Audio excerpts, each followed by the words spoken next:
एक युवक ने शादी के कुछ साल बाद पिता से कहा कि वह विदेश जाकर व्यापार करना चाहता है। पिता ने उसकी मंजूरी दे दी। युवक अपने माँ-बाप और गर्भवती पत्नी को छोड़कर व्यापार करने विदेश चला गया। उसने विदेश में कड़ी मेहनत की और धन कमाया और वह बहुत अमीर सेठ बन गया। लगभग 15 वर्ष धन कमाने में बीत गए, तो उसे वापस घर लौटने की इच्छा हुई।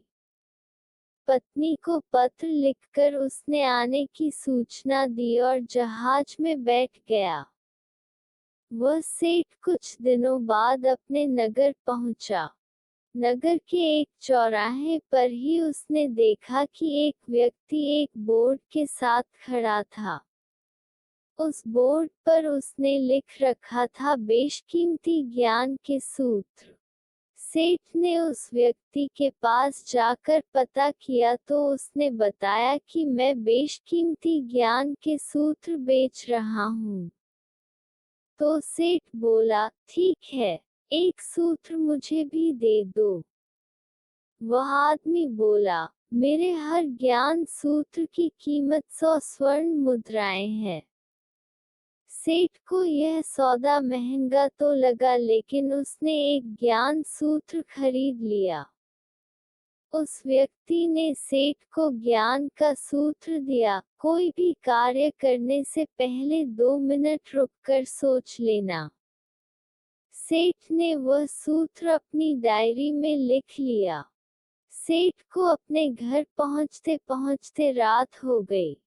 सेठ ने सोचा, इतने सालों बाद लौटा हूँ, तो क्यों ना सीधे पत्नी के पास पहुंचकर उसे सरप्राइज दूं। घर के चौकीदारों को इशारों से अंदर कुछ भी कहने से मना कर दिया और सीधे पत्नी के कमरे में गया। वहां का नजारा देखकर वह चौंक गया। उसने देखा कि उसकी पत्नी के साथ एक युवक सोया हुआ था। यह देखकर सेठ गुस्से से आग बबूला हो गया। वह सोचने लगा कि मैं परदेश में उसकी चिंता करता रहा और यह यहाँ अन्य पुरुष के साथ सो रही है। आज मैं इन दोनों को जिंदा नहीं छोड़ूंगा। वह गुस्से से अपनी तलवार निकाल कर दोनों पर वार करने ही जा रहा था। इतने में उसे 100 स्वर्ण मुद्राओं के बदले जो ज्ञान सूत्र खरीदा था, उसकी याद गई कि कुछ भी कार्य करने से पहले 2 मिनट सोच ले। वह 2 मिनट सोचने के लिए रुका। उसने तलवार वापस पीछे हटाई, लेकिन वो किसी बर्तन से टकरा गई। बर्तन के गिरने की आवाज से पत्नी की नींद खुल गई।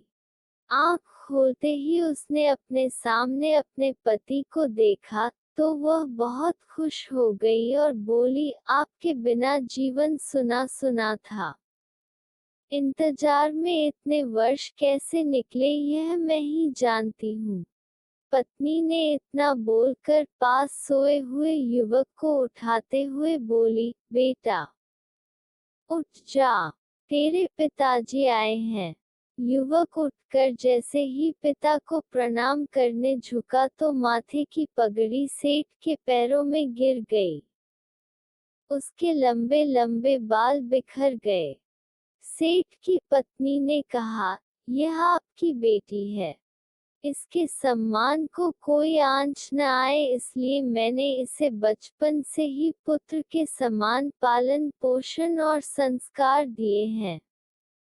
यह सुनकर सेठ की आंखों से आंसू की धारा बह निकली।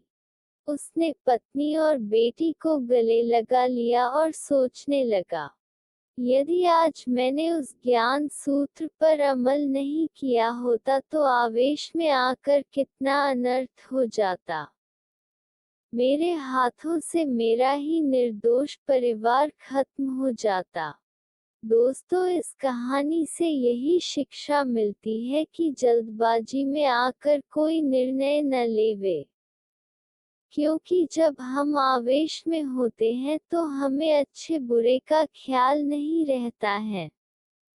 इसलिए गुस्सा होने की स्थिति में कोई भी निर्णय ना लें। कुछ देर रुके और दिमाग ठंडा होने दें और फिर सोचें कि क्या सही है, क्या गलत है।